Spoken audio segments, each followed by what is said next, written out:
বিয়ের পর যখন আমি বাসর ঘরে গেলাম, তখন আমার বউয়ের মুখ থেকে শুনতে পাই সে ধর্ষিতা। কথাটা শুনে যে কোনো ছেলেরই কিছু সময়ের জন্য পৃথিবীটা উল্টে যাবে, কিন্তু আমি একটুও অবাক হইনি। সাধারণত বাসর রাতে সবাই তাদের ভবিষ্যৎ জীবনের গল্প করে, কিন্তু আমার বউ তার ধর্ষণ হবার গল্প করেছে। আমি চাইলে তাকে ওখানেই ফিরিয়ে দিতে পারতাম, কিন্তু সেটা করিনি, কারণ তাহলে মেয়েটা সকল পুরুষ জাতিকে জানোয়ার ভাবত। আমি বিচলিত হই তখনই যখন জানতে পারি একটা মানুষরূপী জানোয়ার শুধুমাত্র তার পুরুষত্বের চাহিদা মেটানোর জন্য একটা মেয়ের সতীত্ব হরণ করেছে। আমি সেই রাতেই ভেবে নিয়েছিলাম, আমার জন্য যদি একটা মানুষ তার শেষ হয়ে যাওয়া জীবনটা নতুন করে সাজাতে পারে, তাহলে দোষ কি? তাই সব হাসি মুখে বরণ করে নি।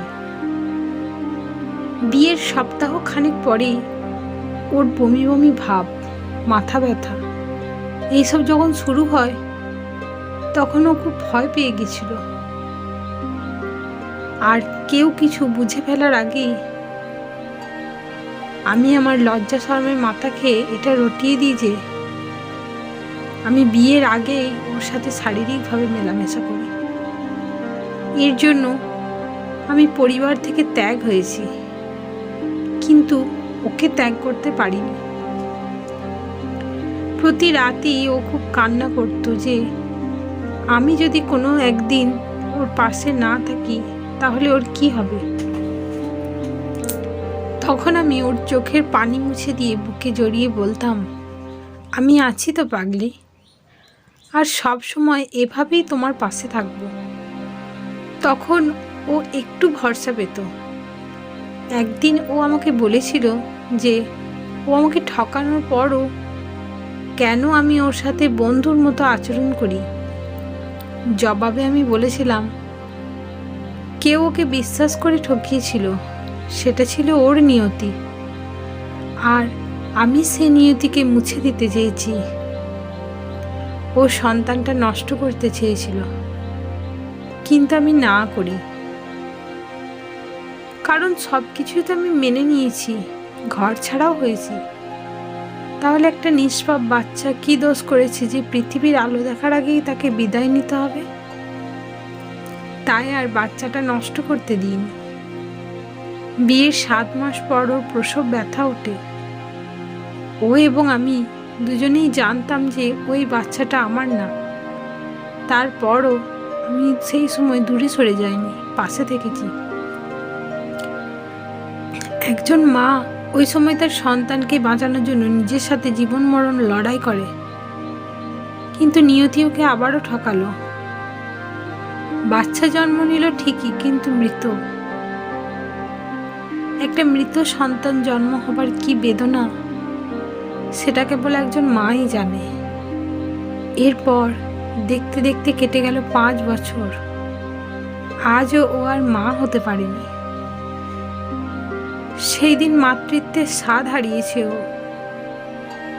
আমি ওকে জীবনে ঠাঁই দেওয়ার পর থেকে অনেক বিপদের মুখোমুখি হয়েছি, অনেক বাধা এসেছে, অনেক কিছু ছেড়েছি, কিন্তু ওকে ছাড়িনি। ওর বেঁচে থাকার মূল খুঁটিটাই আমি।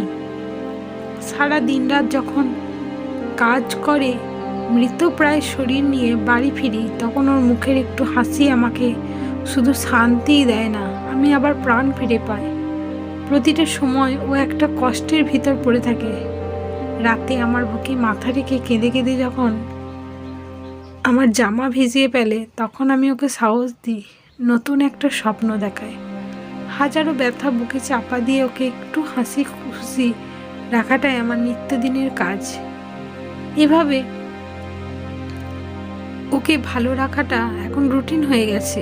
এর মধ্যে মেয়েটা সুসাইড করতেও গিয়েছিল, কিন্তু পারিনি। আমি ওকে কখনো স্ত্রী মনে করিনি। নিজের দুনিয়া মনে করে সব সময় আঁকলে রেখেছি, ওর সব আবদার পূরণ করেছি। আমি ওর সব ভুলগুলো শুধরে দিয়ে ওকে নতুন জীবন দান করেছি। যে বিধাতাকে সাক্ষী রেখে বিয়ে করার সময় যে প্রতিজ্ঞা করেছিলাম যে মৃত্যুর আগে পর্যন্ত আমি ওর সাথে থাকব, ওর কোনো ক্ষতি হতে দেব না, আর আমি আমার প্রতিজ্ঞা রেখেছি। আমি বাবা হতে পারিনি ঠিকই, কিন্তু ওর কাছে একজন সেরা স্বামী হতে পেরেছি।